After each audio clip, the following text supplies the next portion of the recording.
So many of the trees that we have to work on in this complex are far too close together. So the really perplexing thing about talking to the people at this complex is explaining to them that the pistache trees are going to grow far too large for this area.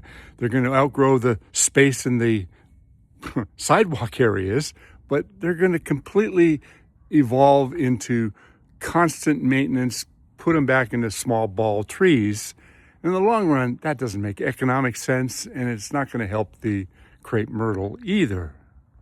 This complex is only about 15 years old. So we've got a crepe myrtle, which is not a bad species.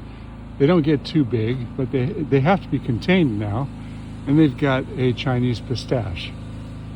Every year, this Chinese pistache has to be cut back because it's in the wrong spot. It's all over the building, it's all over the adjacent tree. I think they need to make some wise tree decisions about getting rid of some of the things that are in here, because there's just far too many of the wrong varieties.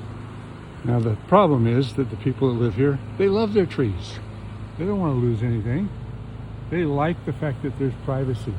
They like everything that's going on. But in this case, we got trucks come by and knock off all the branches. Trucks come by here and knock off all the branches. And this is still a very young complex. So, wise decisions. It's hard to say what we're going to tell them to do now. So this is what we're doing to the Chinese pistache to keep them a little bit more confined.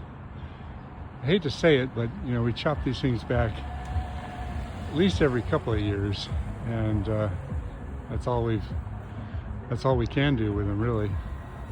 They become high maintenance trees. So many of the complexes that we work on have got the wrong trees, the wrong species. The problem is the people end up loving their trees and not wanting to give up on them. The long-term problem is the trees grow too big, too fast, and outgrow their space, and starting over becomes inevitable. It's a rainy day, so I'm giving today's work a miss.